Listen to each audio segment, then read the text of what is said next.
For what is only the second time in DFL history, we welcome you to the Hungarian for round 8 of the DFL Championship here in Hungary. Last time out in Monaco, we saw Charlie take the win to elevate himself up to first place in the Drivers' Championship and Red Bull up to first in the Constructors' Championship, but both only by a very marginal gap. So Charlie is going to have to go out there and finish above his championship contenders George and Callum today to keep his spot at the top of the championship. In other news, let's take a look back at last season, the first time the DFL came to Hungary, where we saw Harry take his first pole of the season, but only go on to take P4 as Jamie went on to take the win and the podium alongside Yuki Tsunoda and Fernando Alonso. However, people, that's enough time reminiscing about the past. Let's focus on the present and see who will take pole position here today at the Hungarian. And I really messed that up, but I'm about to introduce someone who can actually say the Hungarian correctly, of course as per usual. It's Preston. Hello. I'll give it a good attempt at saying it. But yeah, glad to be here again. And what today is, we have the AI back. Man, it's crazy, ain't it? Yeah, crazy how this world works, but yeah, hopefully it's for the best. Hopefully so. And as we have had a few exits from the league, we won't go into too much detail, but that's involving Carl, Bradley, Costas, Tyrone, and Ben, and Josh. So 6 drivers gone out. We welcome someone new who you already seen has got a 5-place grid penalty, so not a great start. However, we've got Connor going into the Mercedes. Yeah, it's going to be interesting. Like we always said before, we always welcome new drivers. Like to see how they perform, and hopefully it's going to be a good race between them and a good debut race as well.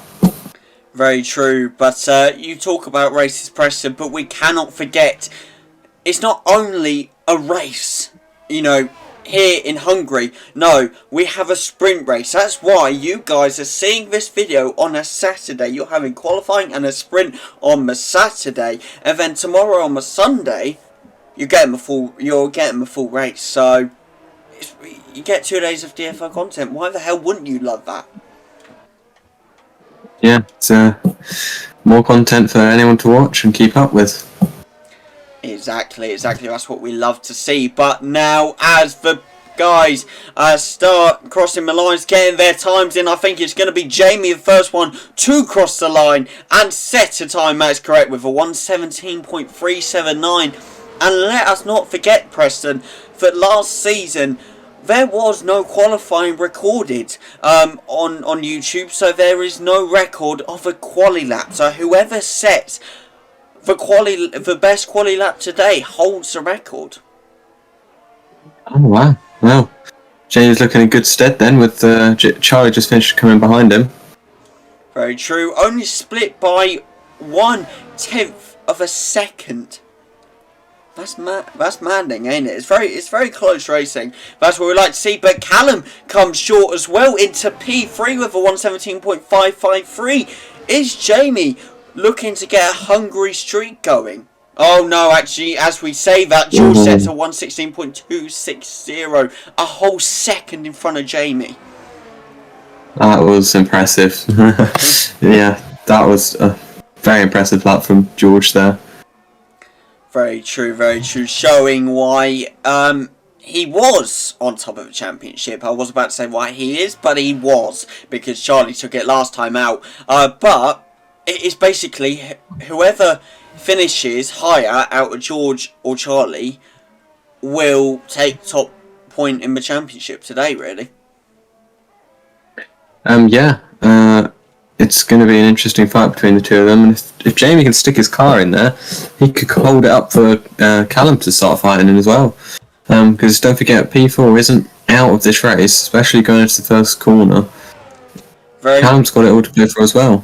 Very, very true. He is only 19 points off of George and 21 points off of Charlie. If somehow, some way, Charlie and George DNF today, he takes top point in the championship. Yeah, that would. It's so close between the three of them right now.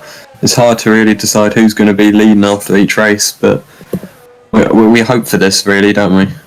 We absolutely do. As I think Christian Horner has said in real life before, every person, every driver wants a boring championship fight, but that's not what the viewers want. The viewers want a tight championship, a tight battle, you know, coming down to the very last race, because that's what is entertaining, and that's what we want as well as commentators. We don't want to sit here and just see a championship go like that. We want to see go to the very last race in Brazil this year.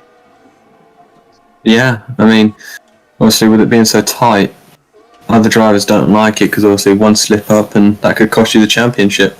But like you said, viewers love it, and it's interesting for the commentators as well to just keep an eye on, because you never know which way it might spin.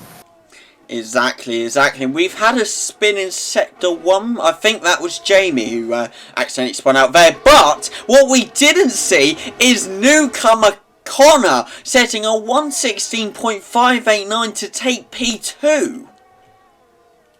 Wow. Yeah, that was a good showing on his debut qualifying. Future world champion potentially right there if he can keep up this form. Some strong words there from you, Dan. Hey, I see good driving, and I straight away think, well, he's a future world champion no matter what happens. Peter's just gone purple in the first sector here. Oh, looking good. Should we stay on board with him and see how he goes? He's taken those chicane really nice, to be fair. I haven't seen any slip-ups so far. Taking it nicely round these corners, sticking to the apex, making sure not to go too wide. Again. This could be a major shift in the top point this race right now. If Peter can take pole, all going to be... Yeah, it would spice things up a little bit. It's looked clean so far. And what's it gonna be for Peter? It's P2 with a 1:16.375. How close? Just misses out on that pole position. Must have been in that third sector somewhere. I think he went a bit wide. You saw where he kind of edged into the pit lane. I think that cost him a bit of time there, to be honest.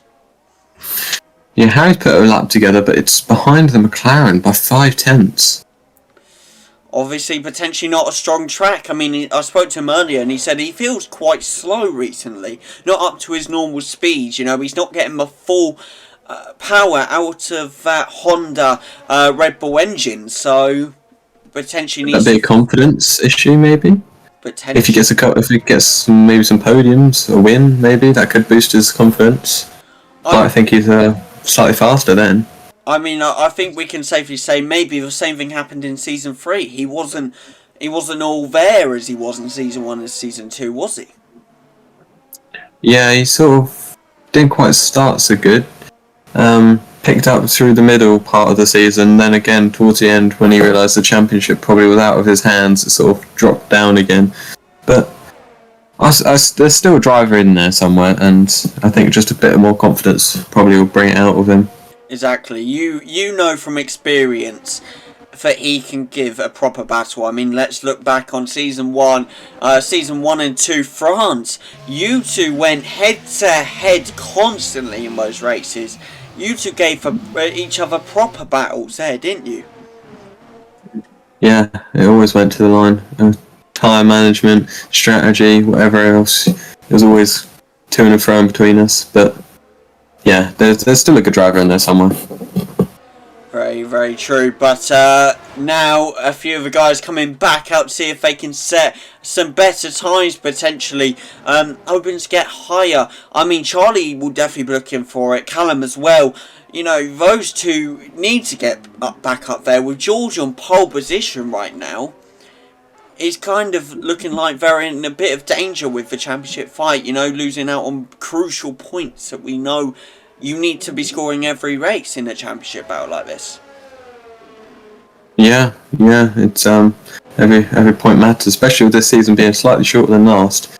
Not as many opportunities to get as much points. Very, very true.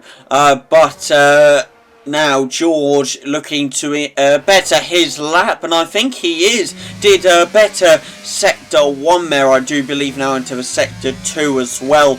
We'll see if he can improve his time at all or not. Who knows there. That's going to be what's he going to get for Sector 2. But he improves his Sector 2 time as well. This is looking like a strong lap for George to increase his time potentially. Potentially. Who's that? That's just spans at Callum. Yes, that is Callum, yeah. Unfortunately, that won't be good for him on improving his time. But I also think it's a quality lap. Oh my. There he goes again. George sets the fastest lap. Proves by 3/10 of his old lap.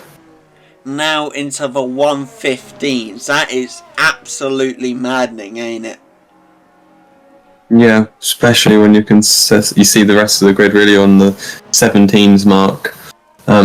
Harry just dipping into the 18s as well. It's quite a strong showing. You can definitely say that again for sure. But can we just talk about Jamie for a second? I mean, actually, you know, he's had a very strong showing in these last few races. Obviously, you know, I don't think he got P3 in Monaco. He's had a few good races here and there, and now McLaren are down a bit in the Constructors' Championship. Both Callum and Jamie are going to really have to pull out the stops to get back up there. Do you think Jamie could really push for it today? So far he's looked to being the better out of the two teammates. Then again, this is quali, so we'd have to take it into consideration through the sprint race, but for now, he's looking better than his teammate and both Red Bulls, so I'd say he could be up there pushing it. Very true, very true. That's what we'd like to hear. But now, your opinion on Connor? You know, obviously we spoke about him briefly on his debut here today. Already in P3, a strong showing for him. Obviously we'll see more of what he can do in the sprint race, because we'll be able to see what he can do in a race situation. But still a very good strong showing from him on his debut to get higher than 4 of our other regular drivers. Oh, sorry, yeah, just can't go a bit wide there. It's strong from him. Sort of sets the mark, the benchmark to the other drivers, saying that, you know, he's just come into this league. This is the pace he's going to set, and if you want to keep up with him, then you've got to do better. Very true, very true. But I see Jamie is still in the pits, not coming back out. Charlie and Harry both on their laps now, same as Callum, looking to improve their times. I love the fact, I know we get it every race, but I love the fact that all our drivers are bundled up at the top with the AI at the bottom. Because it kind of has that... Oh, Harry stonks it up to P4 now. Oh, that was a good lap from him. It's good for the Rebels to try and get ahead of the McLaren, because also they want to sort of have that team play. And it's not easy to overtake on this track, so if they can get both cars ahead of them, it'll be good for them as a team to collect those constructor points. Very true, very true. I spoke about it in my intro, but of course Charlie currently leads the championship only by 2 points, but Red Bull also lead the constructors by only 3 points. So it is very marginal. So Red Bull have to really look for any points they can get better than Alpine and McLaren today. But with the way Alpines are looking in the qualifying, that may be under threat. Yeah, and I've just seen that Charlie set a purple middle sector. Ooh. I didn't quite see his first lap because I was looking at Harry. This could be a is he going to improve? He does. Good. He improves to just 0.4 off of the new driver. now both Red Bulls are above the McLarens. That's going to be quite interesting, to be honest. Obviously keeping McLarens down at bay, but we know what the McLarens can do. Their teamwork has been extraordinary this season so far, so we know they can get back up if they're on the right strategy. Yeah, Red Bull know they have the pace. They know they can compete. Maybe not in quali, but when certain other factors like rain or stuff like that comes into play, Red Bull sort of come to life. And yeah, the race is unpredictable, so we can't say that the Alpines are going to win because it could go anyway. Very, very true. But we're now just gone under 2 minutes and 30 seconds here left to qualifying, so we're nearing the end now. Gonna see whether anybody can actually improve their time. I see another yellow sector 1 here. Looks like a McLaren again, and McLaren's not having a good day with spinning out. Well, I think that time they're just letting Jamie through, but Jamie's going to get held up by the AI as well on his flying lap, which is not good news. Oh! And yeah, they've hit. And that's his wing gone, so I don't think he will be able to set another time here. No. Callum's just behind though, should be able to get round to set a lap himself. I think that is Jamie's quality over. Just a side note as well, I found when I was sort of testing out the race, that if you do spin in the race, it's quite hard to get the temperature down again, because all the constant turning you have to do, it's always keeping your tyres quite warm. So it's an interesting one to keep an eye on. If anyone spins, they're more liable to spinning again. So basically what you're saying is they're really going to hate me for banning reset to track today. A little bit, but even reset to track still would keep the tyres red hot. So even so, it's just going to be them just trying to get back on track as soon as they do, but they could get around the next corner and spin again. So it's going to be interesting to keep an eye on whether they can keep their tyres cool. Because it is still possible, but obviously it's hard around this track. Very true, very true. But we are now into what I think is the last 40 seconds of qualifying. I couldn't see it. So everyone is on their final laps now, getting their final times in. I see Peter has accepted his P2, hoping that no one can better him. Whether Connor can potentially better him or not will be an interesting one, being the closest one to him. But we shall have to see what happens. I'm not going to outrule anyone else, to be honest. Anyone is capable of beating Peter or George, but we'll have to see what happens. But George has pulled an absolute stonker of a lap here today. I can safely say that with a 1:15.917, that's for sure. But I might just get the bet of Jamie here. Oh. I don't know how well his third sector's been, but I did see his second sector was slightly better. And oh, he doesn't. He improves, but not enough. An unlucky time for Callum, but we won't count him out, because again we know that McLaren can pull some excellent teamwork out when they're next to each other. So we'll see whether they can get above Red Bulls here today or not. But Harry will be the last one to finish here. Going around the final few corners now into sector 3. Whether we are. Yeah. He's not on a lap. He's 17 seconds down. Yeah, he spun. That's why. So he was on a fast lap, but unfortunately he spun. Please don't go into pitch. Just cross the line. Thank you so much. That's just so much quicker to finishing it off. But people, that is your qualifying for the Hungarian Grand Prix. George takes pole position, and we're about to look at the leaderboard. See you in a second. And here you are for your quali leaderboard rundown. You have George in P on provisional pole, should I say. Peter in P2. Connor the newcomer in P3. Charlie in P4. Harry in P5. Jamie in P6. And Callum in P7. What can the Red Bulls do today to keep on top of the Constructors' Championship? Can Alpine take the top spot? You'll have to wait and find out.